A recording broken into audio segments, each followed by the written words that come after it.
Mateus capítulo 25. Quem achou, diga amém. Isso. A partir do versículo 1 em diante, diz assim o texto. Tem como botar aí na tela? Maravilha. Eu vou ler com vocês aqui na tela para a gente ler todo mundo na mesma versão. Até o versículo de número 10, do 1 ao 10. O reino dos céus será, pois, semelhante a 10 virgens. Vamos lá, gente, quantas virgens? Quantas virgens? 10 virgens que pegaram suas candeias. Candeia é a lanterna de antigamente, acesa com azeite, e aí tinha um pavio. Enquanto o azeite queimava, depois que tacava fogo, se você não deixasse esvaziar o azeite, aquele pavio ia continuar queimando. Então vamos lá. O reino dos céus será, pois, semelhante a 10 virgens que pegaram as suas candeias e saíram para encontrar-se com o noivo. 5 delas eram insensatas. Diga assim comigo em outras versões. Diga assim, loucas. Bora, abre a boca. Elas eram o quê? Isso.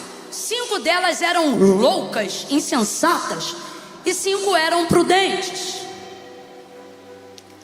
As insensatas pegaram suas candeias. As insensatas são quem? As insensatas pegaram suas candeias, mas não levaram o óleo. As prudentes, porém, levaram o óleo em suas vasilhas, junto com as candeias. Eu vou repetir o 4. As prudentes, porém, levaram o óleo, em outras versões, o azeite, em vasilhas, junto com as suas candeias. Diga assim comigo: as prudentes tinham reservas.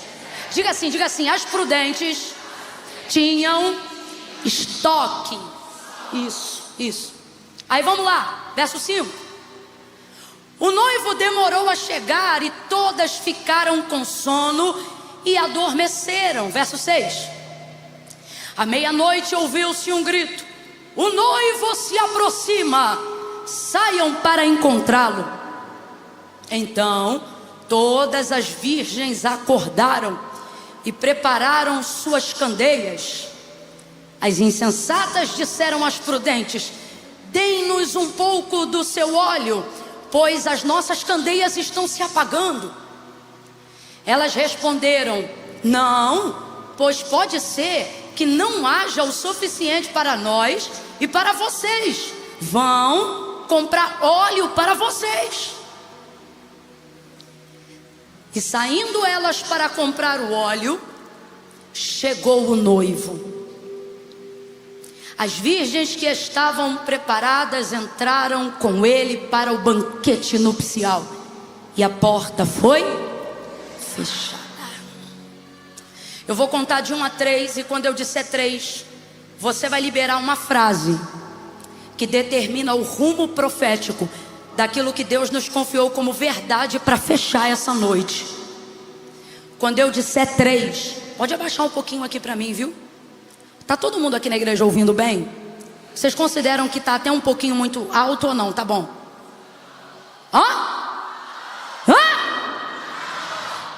Então pode abaixar só um pouquinho aqui para mim, por favor. Quando eu disser 3, vocês vão dizer desse jeito, e vai ser pro vizinho que tá aí do lado. No 3, você vai dizer assim para ele ou para ela: o tempo está acabando. Eu não contei até 3 ainda. Quando eu disser 3, você vai dizer: o tempo está acabando. É 1, é 2, é 3. Fala para ele.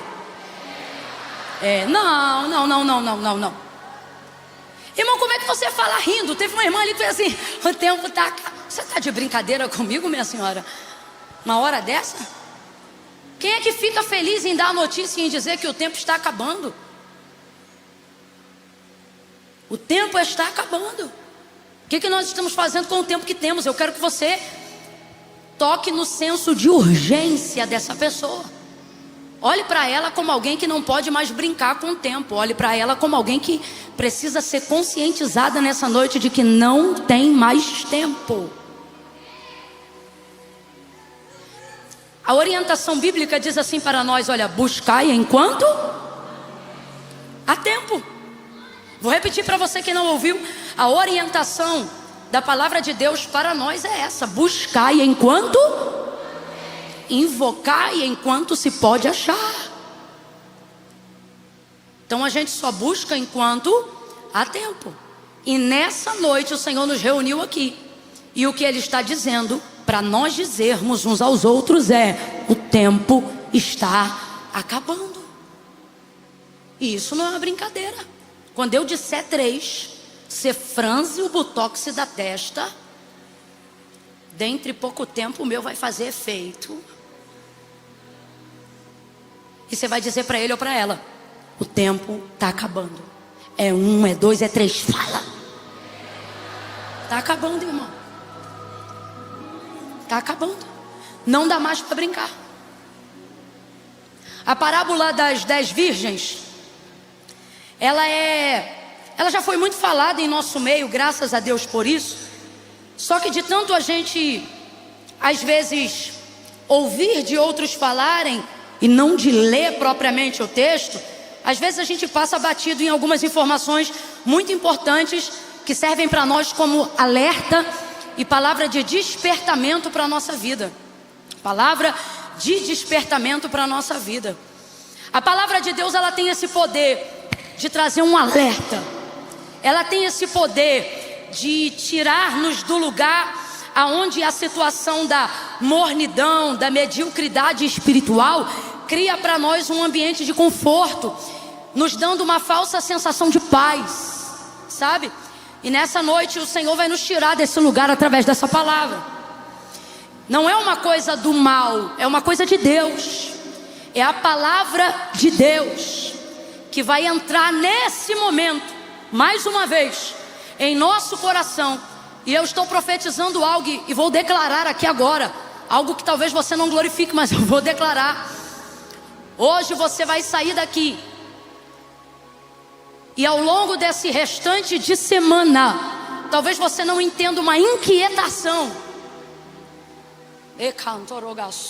que vai começar a fazer parte dos seus dias, até que você fique no prumo, até que você comece a ter óleo, azeite, unção, busca, vida devocional, palavra, oração, não só para viver o dia de hoje, mas nas reservas. Eu estou falando aqui, estou debaixo de um temor tão grande. Eu estou dizendo para você que depois deste culto, você vai ter até a sensação de que a paz foi tirada. Você vai dizer: ué, mas só que Deus me trouxe aqui para dizer, não era paz. Era uma falsa sensação de comodidade que produzia uma falsa sensação de paz. Só que assim diz o Senhor nessa noite, por intermédio dessa palavra: a primeira coisa que você alcança e veio buscar hoje aqui é a ativação do seu senso de urgência. Você vai sair daqui hoje entendendo que não está orando o suficiente, que não está buscando o suficiente, mas diferente daquele looping de culpa que vive pesando a tua mente e a tua consciência, e aí você acaba não buscando porque se sente culpado, não orando porque acha que não está santo o suficiente e continua nessa estagnação espiritual. Deus está dizendo: diferente dessa vez, diferente dessa vez, desta vez será diferente. A palavra do Senhor vai virar uma chavinha na tua consciência. Enquanto eu estiver ministrando a palavra do Senhor vai quebrar toda a cauterização de culpa.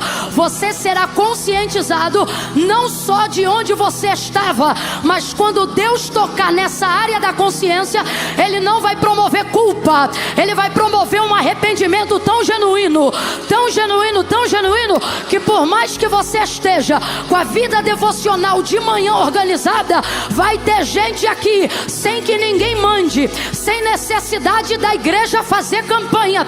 O Espírito Santo vai te despertar às 3 horas da manhã e ele vai dizer: vai orar. E você vai dizer: mas eu não sou de orar de madrugada.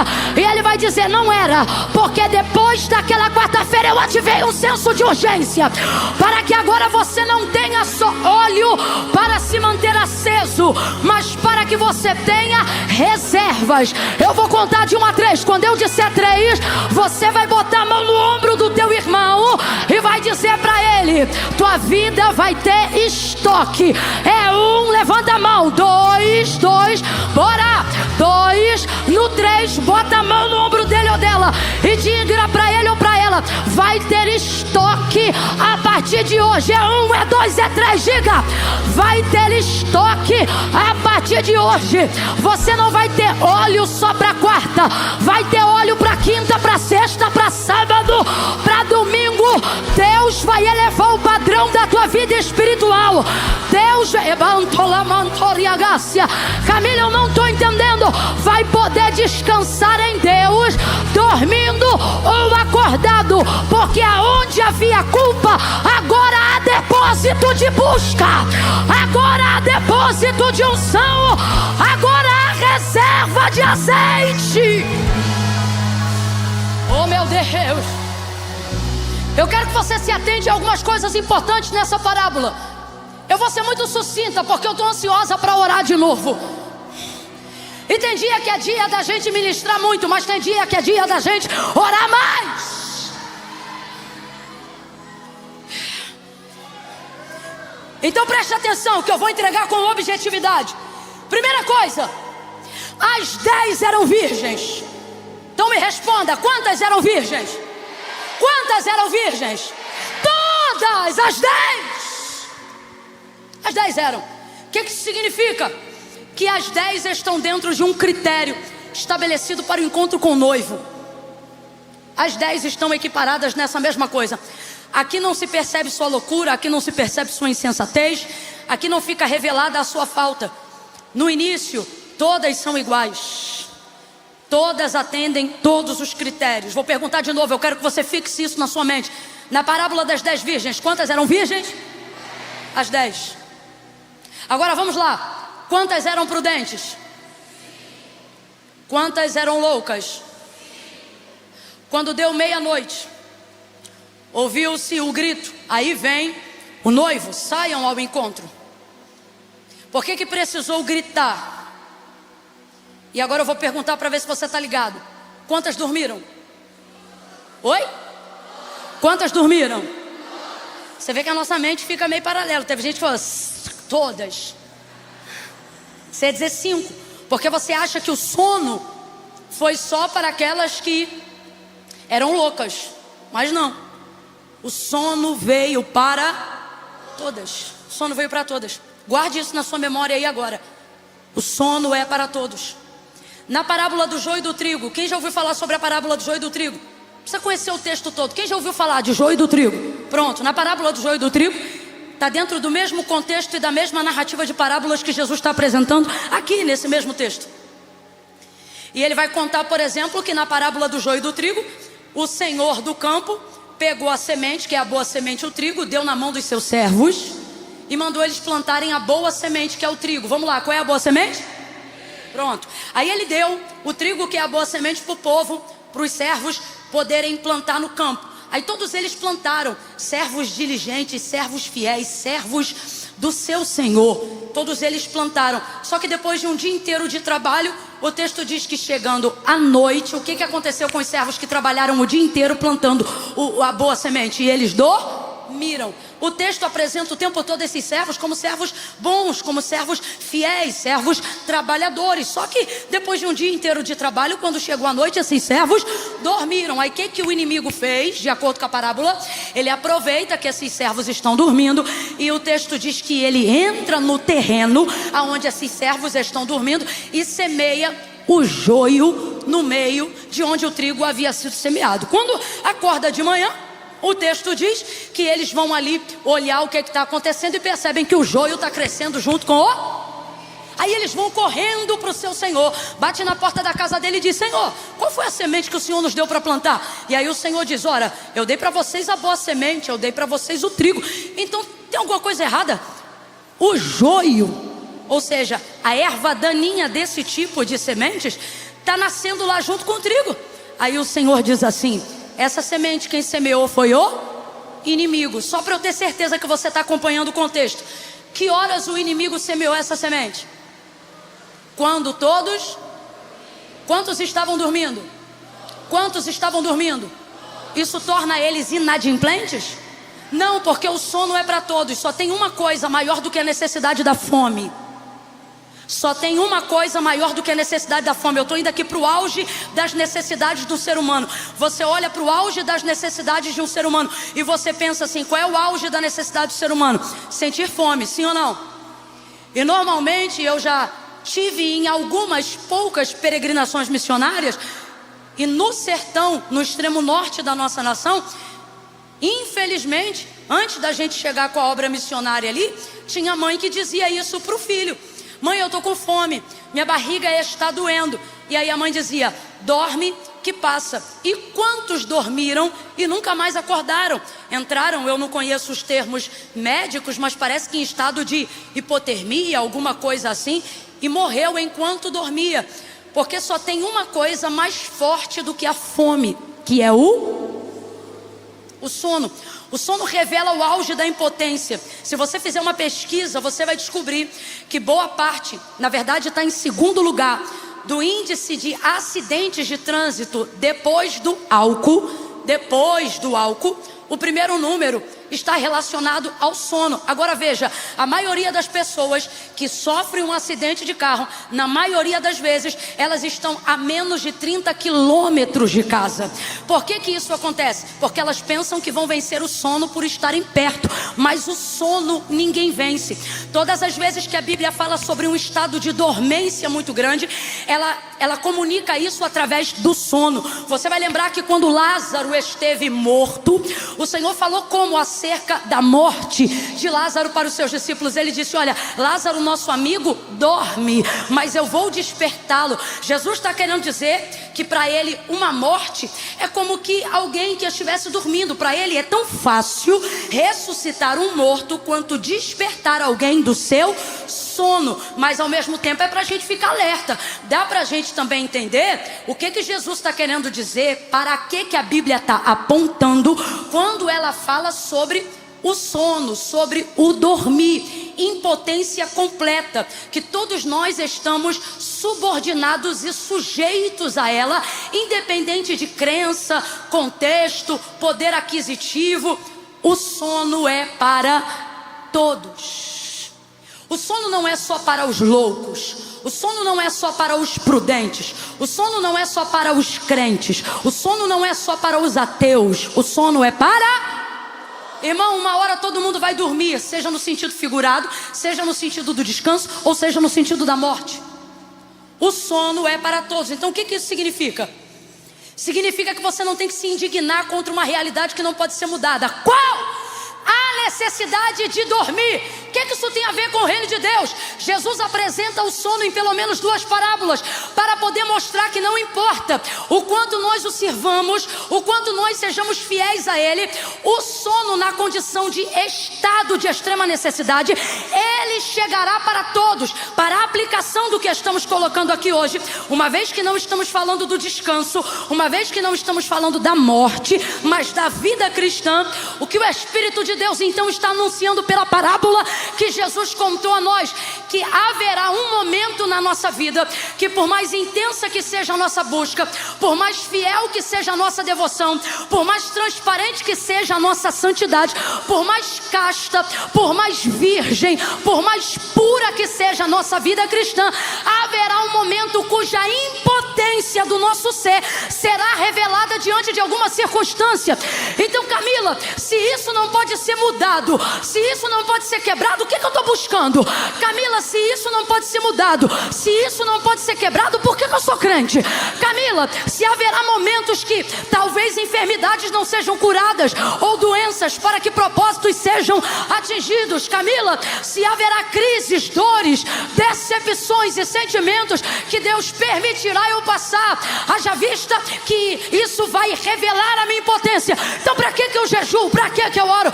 Porque o que o texto apresenta não é sobre o fato de todos dormirem, mas sobre o fato dos que estão prontos para serem acordados, sem que o tempo do sono tenha roubado o tempo da busca.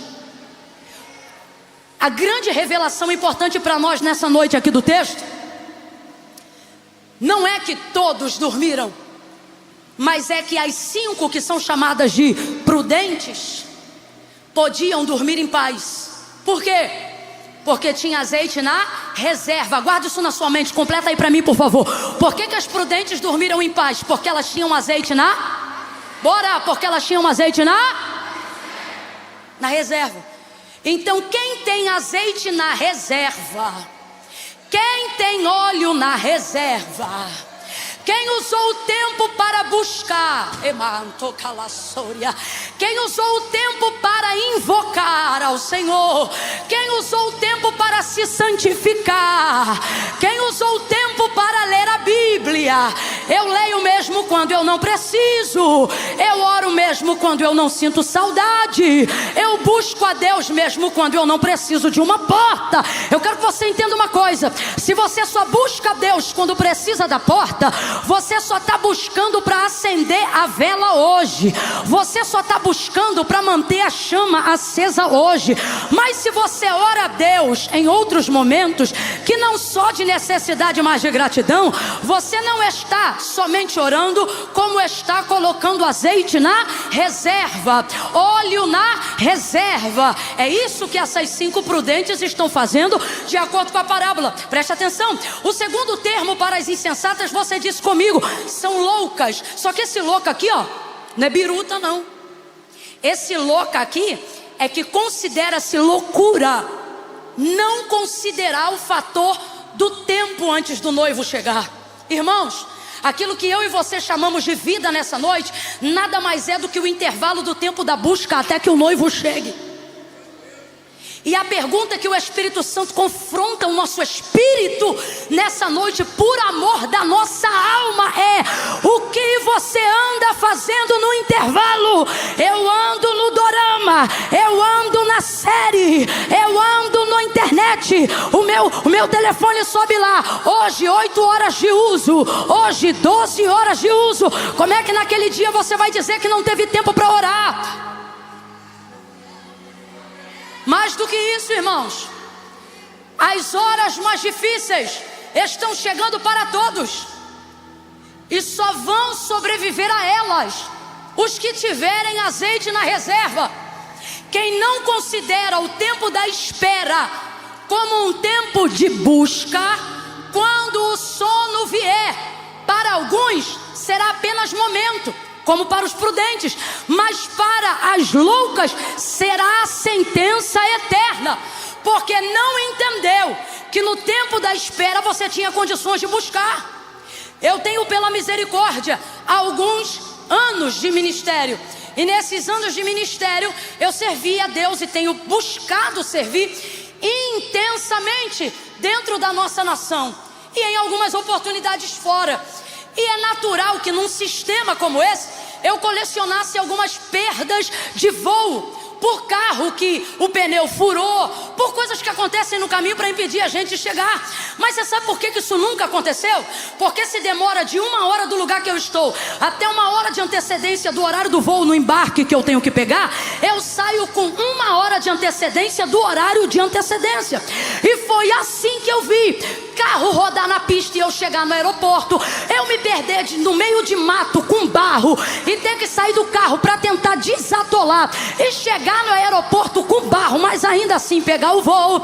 Foi assim que eu já tive tempo para trocar de roupa para um compromisso e outro, dentro de banheiro, de aeroporto, de igreja, de casa de irmã, no meio do caminho. caminho para... Por quê? Porque eu sempre trabalho na margem do tempo, aonde se acontecer alguma coisa, eu ainda tenho tempo. Se o pneu furar, eu ainda tenho tempo. Se o carro bater, eu ainda tenho tempo. Se a roupa furar, eu ainda tenho tempo. Se o horário atrasar, eu ainda tenho tempo. Se o irmão não chegar no horário que eu combinei, eu ainda tenho tempo de chamar outro carro. Se o meu sapato furar, eu ainda tenho tempo de passar em outro lugar para comprar o sapato. E foi assim que eu busquei honrar o investimento de quem estava me esperando na hora certa, no lugar certo, para fazer a coisa certa. Como? Olhando o fator tempo. Então, para a palavra de Deus, quem são as insensatas, as loucas? Não são as que não são santas, não são as que não são castas, não são as que não são puras, não são as que não são virgens. São simplesmente consideradas loucas aquelas que não consideram que pode acontecer alguma coisa dentro daquele tempo, aonde aquilo que elas têm não é o suficiente para abastecer naquele tempo. E como é que a Bíblia chama essa pessoa? De louca! Então você está aí achando que está na crista da onda, porque a candeia está acesa, porque está pregando, porque está cantando, porque está indo no culto. Mas o Senhor está dizendo: se eu pegar teu fôlego de vida hoje e eu expelir ele, e eu olhar no livro das obras, não tem hora extra, nunca teve reserva. E não é porque não é crente, não é porque não ama Deus, não é porque não ama a igreja. Rapaz, uma quarta-feira à noite você está aqui. Moça, uma quarta-feira à noite, na semana de carnaval, já tem gente começando a se encharcar no álcool e na bebida, e você está aqui pedindo Deus força para resistir o pecado. Aí eu te pergunto, vale a pena investir somente uma parte desse tempo, se no final da vida esse tempo não for suficiente? Camila, eu não estou entendendo. Vai entender agora. Veio hoje, vem domingo também. Veio hoje, veio na semana do Aviva também. Para de buscar azeite só para o dia, porque o tempo está acabando. O sono,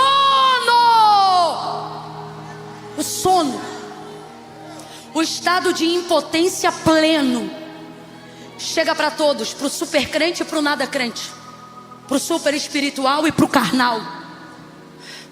O sono revela uma área da vida, uma circunstância que eu não tenho poder nenhum de resolver. Quem aqui já ouviu falar sobre uma doença chamada insônia fatal? Alguém já ouviu falar? Nunca ouviu falar? Depois pesquisa. Qual é o nome da doença que eu falei? Essa doença só dá uma vez na pessoa.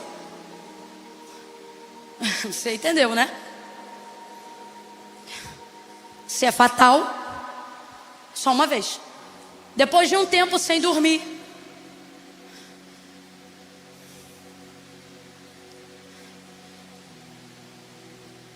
se apaga definitivamente. Isso fala sobre o poder que o sono exerce, irmão, sobre nós. Você está aí dizendo: Camila, eu criei meu menino na igreja, só que hoje ele se afastou. É o sono chegando para todos. Eu vou perguntar de novo para saber se você está comigo. Quantas dormiram? Vamos lá. Quantas dormiram? O dia mau chega para todo mundo. A dificuldade chega para todo mundo. Jesus não disse somente aos crentes, mas ele disse a todos: no mundo tereis aflições, tem bom ânimo, eu venci o mundo. É para todos. Irmãos, todas dormiram. Deus está tirando o peso, o fardo de alguém aqui nessa noite, que está dizendo assim: Camila, eu estou sentindo que eu estou lutando contra o sono. Sono da negligência, sono da preguiça, sono da apostasia, sono de coisas que eu não estou sabendo mais como lutar contra. O Senhor está dizendo: pois enquanto não dormiu ainda, que uma hora esse sono arrebata, mas enquanto não dormiu ainda, ore deitado, mas ore. Leia a Bíblia batendo cabeça, mas leia.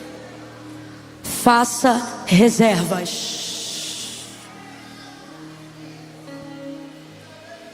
Não troque o culto pela série.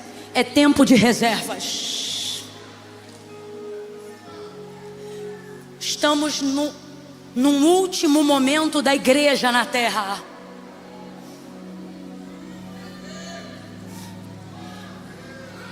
Eu não planejei pregar isso. Eu tinha separado Lucas capítulo 2, Mas o Espírito Santo, enquanto eu orava, disse para mim: pregue que o tempo está acabando.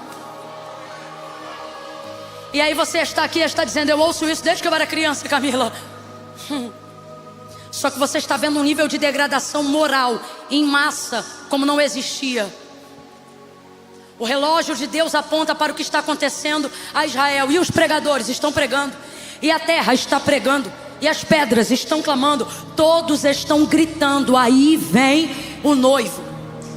Irmãos, nunca se ouviu tanta gente de modo quase que unissoante falar sobre a vinda de Jesus. Tem muita gente dizendo: ah, quase não se prega mais da vinda de Jesus. Meu irmão, a vinda de Jesus está sendo pregada em cada terremoto. A vinda de Jesus está sendo pregada em cada furacão. A vinda de Jesus está sendo pregada por mim agora. A vinda de Jesus está sendo pregada por cada missionário no campo. A vinda de Jesus está sendo pregada pela terra se contorcendo de dores. A vinda de Jesus está sendo pregada à medida que o amor se esfria e a iniquidade aumenta. O grito fala sobre a urgência, a antecipação. Veja, antes do noivo chegar, o grito. O que é o grito? O anúncio. Olha para mim, em nome de Jesus. Nessa quarta-feira, o que nós estamos vivendo aqui? Uma noite de grito, uma noite de anúncio. O temor que às vezes te arrebata a alma por dentro e você sente que precisa orar, é o grito. Uma notícia que você vê na televisão que às vezes rouba a tua paz. O que é isso? É o grito. É o grito. Só que depois que o grito passa, parece que a gente senta de novo no mesmo lugar. Mas nós vamos orar ainda essa noite mais uma vez. Para quê? Senhor, eu não quero ouvir o grito e ficar dormindo. Eu não quero ouvir o grito e terminar a série. Eu não quero ouvir o grito e continuar com a mesma vida que eu tenho levado. Eu quero me levantar. Eu quero buscar azeite. Eu quero ter reservas. Eu preciso ter uma vida de oração. Vai ver, você é crente há 10 anos, 20 anos, 30 anos, e você diz: Camila, mas eu nunca fui fervoroso. Mas é a hora de ser. É a hora de buscar como nunca buscou. É a hora de agarrar essa chance como se a sua vida dependesse disso, porque ela depende. A eternidade está chegando, e para aqueles que têm reserva, ela será de glória. Mas para aqueles que não têm, as portas serão fechadas e serão enviados para o inferno.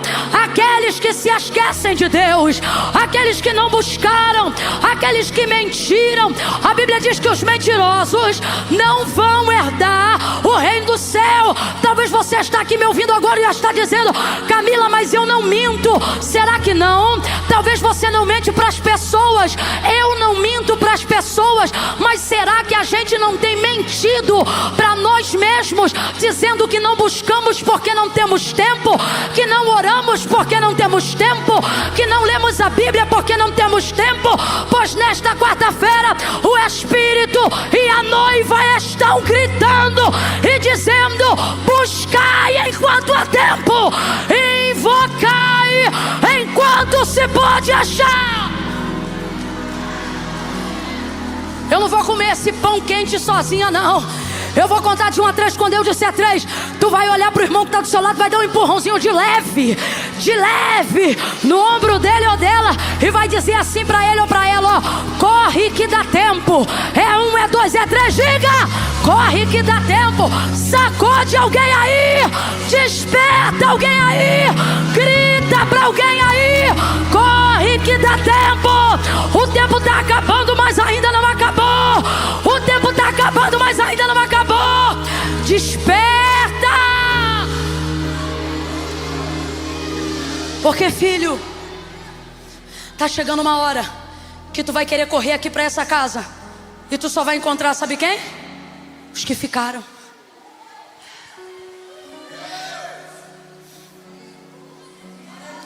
Isso não é brincadeira, isso não é uma conversa fiada. Jesus vem. Isso é uma realidade. Ele vem para buscar a igreja. Agora, eu vou ser agora como as irmãs que eu ouvi na minha adolescência. Chegará um dia que ele voltará para todos, mas cada um aqui tem o seu dia que ele volta só para você. A gente não sabe o que vai acontecer nos 10 anos mais aqui para frente na nossa vida. Eu não estou falando no tempo escatológico, eu estou falando no tempo da sua vida. Você sabe o que vai acontecer daqui a 10, 20 anos na sua vida? Onde você vai estar? Se você vai morrer dormindo ou se você vai morrer... Você está entendendo o que eu estou falando aqui? Eu não quero te assustar, mas alguém precisa gritar essa verdade.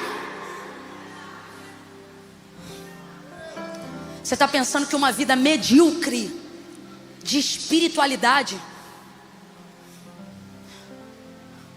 nunca se relacionou com Deus na terra? Você está pensando que a eternidade é para essas pessoas? Você não fala com Deus aqui, quer viver eternamente com Ele lá?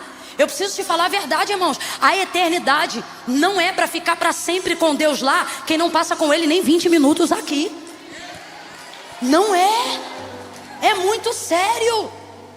O tempo está acabando. Eu vou fazer que nem minha amiga ali. Ainda bem que eu ouvi. Por quê? Que eu vim. Por quê? Porque para elas não deu mais tempo. O grito seguiu logo da chegada do noivo. Igualzinho a gente está fazendo aqui. Só que para elas não deu tempo. E por que não deu tempo? Porque elas foram buscar com quem tinha ali na hora. Quem não tem o hábito de buscar individualmente, vive no crediário de quem tem nome. Só que dependendo do que você quer comprar, não vai dar para ser no nome do outro que comprova a renda. A gente já viveu essa situação. Tu tem o dinheiro, mas não tem o nome, porque o crédito que o banco vai dar, não vai dar para quem tem o dinheiro, ele vai dar para quem tem o nome. Tem gente que tem dinheiro, mas não tem o nome. Elas tinham o vaso e as prudentes, o crédito, e elas não podiam dar para elas. Não deu tempo. Buscar enquanto é tempo. Invocar enquanto se pode achar. Todos aqueles que se sentem confrontados por essa palavra, eu só não vou ficar de pé porque eu já estou, porque se eu tivesse sentado eu ia ficar de pé. Camila, essa palavra mexeu aqui comigo. Me deu até um temor. Eu estou me sentindo até meio mal. Como se não desse mais tempo. Sabe, Camila, eu sinto como se mesmo que eu orasse aqui agora não desse mais tempo. Pois eu vou dar glória a Deus por esse sentimento. É Deus ativando o seu senso de urgência e não deixando mais você ficar em paz para ficar nesse lugar de comodidade. Só que se você está de pé e está aqui buscando, é Deus dizendo: tem vaso aí? Tem. Tem fogo aí? Tem. Então eu tenho azeite aqui, vinde, comprai, sem dinheiro. Vem buscar. Busque. Todas dormiram, todas acordaram, mas só 5 entraram. Guarde isso e eu encerro aqui. Todas dormiram, todas acordaram, mas só 5. Porque tudo isso aqui não tem a ver com dormir e acordar, mas tem a ver com o que você fez com o tempo que você tinha para buscar e não buscou. Feche os olhos, curva a sua cabeça aí agora. Eu começo daqui e você continua daí. Arrependa-se. Arrependa-se. Senhor, eu quero me arrepender. Eu quero sentir vergonha das vezes que eu senti o teu Espírito me chamando para orar, mas eu não consegui levantar, eu não me levantei. E eu negligenciei a oportunidade de buscar a tua presença. Senhor, traz em mim o arrependimento disso. Senhor, eu quero te apresentar agora todas as enfermidades que persistem em me impedir de ter uma vida santa, uma vida de busca, de quebrantamento, de oração, de leitura da palavra. Senhor, em nome de Jesus, me ajuda nessa quarta-feira. Eu quero ouvir o grito, mas não é o grito da Camila, é o grito da tua palavra no meu interior. Eu quero, Senhor, por favor, que quando o culto acabe, as tuas palavras continuem ecoando no meu espírito, ecoando na minha mente. Vamos, eu estou te ajudando em oração agora. Eu estou te ajudando em oração. Vamos, ore. Senhor, por favor, me dá nessa semana uma semana de arrependimento. Senhor, há quanto tempo eu não jejuo mais? Há quanto tempo eu não oro mais? Por favor, Pai, tem misericórdia. Eu quero buscar enquanto é tempo. Eu quero apresentar agora essa mornidão que tem se aproximado de dentro de mim. Tira de mim essa mornidão. Tira de mim a falsa sensação de paz. Eu prefiro estar inquieto para buscar a tua presença do que dormindo o sono da minha letargia, da minha negligência, da minha preguiça. Como disse o apóstolo Paulo, quantos estão anestesiados, dormindo? São muitos os fracos, os doentes, os que dormem, porque não entenderam ainda o que é fazer parte do corpo e do sangue do Senhor. Senhor, passa teu sangue no meu sangue, me alimenta do pão do Senhor. O Senhor é o pão vivo que desceu do céu. Senhor, eu quero orar agora e em nome de Jesus eu quero te pedir, aonde houver alguém agora com temor, aonde houver alguém agora se esforçando para fazer essa oração comigo, porque teme o teu nome, porque quer ir para o céu, porque não quer viver cauterizado pela preguiça e nem manietado, amarrado pela culpa. São pessoas que nesta noite buscam uma libertação verdadeira, uma libertação genuína. É gente que agora clama na alma, pedindo socorro, pedindo livramento do fogo do inferno, pedindo perdão pelos pecados, pedindo o desejo genuíno de se arrepender. Eu oro com eles, eu oro por eles agora, na autoridade que me foi conferida, no poderoso nome de Jesus. E eu te peço, perdoa pecados nesta noite, quebra a cauterização da culpa, transforma toda a culpa em arrependimento verdadeiro, e de dentro para fora. De dentro para fora nessa noite, aonde houver alguém em oração agora comigo, de dentro para fora, Senhor, nessa noite eu imploro, vira a página da vida dele, vira a página espiritual da vida dela. Agora ore comigo, eu quero que essa oração você diga exatamente essas palavras. Estamos ainda num ambiente de oração. Diga assim comigo: Senhor Deus e Pai, em nome de Jesus, me ensina a te amar mais e melhor, mais e melhor. Me ensina a te preferir, diante de tudo que tem consumido o meu tempo. Bota a mão na tua cabeça aí agora, em nome de Jesus. Pai, em nome de Jesus nós oramos. Traga consciência. Não queremos ser como as loucas, mas queremos ser como as sensatas. Homens sensatos, mulheres prudentes, que entendem que não é tempo para sair de casa sem fazer uma oração. Não se pode passar mais de uma semana sem fazer pelo menos um jejum. Não se pode passar um mês abrindo a Bíblia só na igreja. Não, não, não, não. Quem ora comigo, diga não. Quem ore comigo agora, diga não. Deus, nós verbalizamos essa oração e imploramos: liberta-nos de nós, para que nós possamos dizer: Maranata, a hora vem, Senhor Jesus. Essa é a nossa oração em nome de Jesus. Diga amém. De pé começamos, de pé começamos. Libere os corredores para mim, por favor.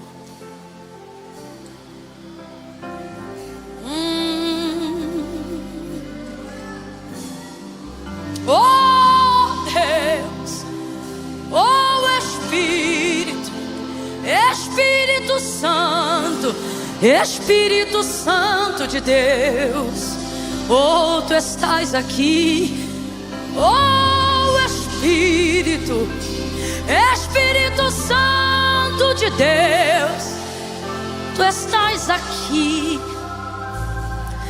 Ah, Senhor, tu estás aqui. Oh, Espírito Santo. A palavra de Deus diz que é o Espírito Santo que convence o homem do pecado, da justiça e do juízo. Não é Camila Barros, é o Espírito Santo. Não é Alphaville, é o Espírito Santo. Não é Lagoinha, é o Espírito Santo. Se enquanto eu pregava aqui, não se mexa agora. Você ficou até agora, fique até o final. Ah, Camila, é que eu apelo, eu já sou salvo. Não parece. Você se movimentar para sair na hora que outras almas vão se salvar. Você engarrafar o corredor, ao contrário. Faz isso não. Tenha temor. Tenha temor. Quando entrares na casa do Senhor teu Deus, guarda o teu pé. Eu vou falar algo aqui bem rasgado, que quem me conhece sabe que eu não sei fingir costume. Camila, já vai dar 10 horas, por guarde o que eu estou lhe dizendo hoje. Haverão dias que a terra não será mais para nós o que ela foi até hoje. E tudo que você vai querer é 30 minutos a mais na casa de Deus.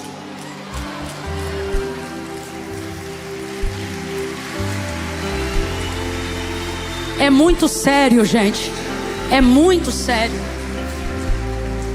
Camila, enquanto você pregava, meu coração se encheu de temor. Eu sempre venho à igreja, mas eu nunca fiz uma aliança com Deus. Eu me afastei, tanta coisa para resolver, que para mim servir a Deus é uma coisa tão séria que primeiro eu vou resolver, depois eu volto. E hoje você entendeu o que disse Jesus quando disse: sem mim nada podeis fazer. Camila, então o que eu faço? Você tem que vir do jeito que você estiver. Camila, meu coração está temendo tanto que sinceramente eu estou tão em Deus agora. Eu tenho tanta necessidade que eu não vou nem esperar você chamar, não. Foi comigo que Deus falou. Eu sempre peço para levantar a mão, mas hoje eu não vou pedir, não. Se tiver alguém aqui, coragem, sai do lugar, oh glória, e vem para o altar de Deus aqui. Camila, não dá mais tempo, Deus falou comigo. É urgente. Pode vir. Pode vir, se é você, pode vir. Eu não vou chamar, não. É o Espírito Santo, ele já chamou. Camila, ele me chamou, vem. Quem está afastado é agora. Quem se afastou, quem vem à igreja mas nunca fez uma aliança, é agora. Camila, eu vou aí, vem.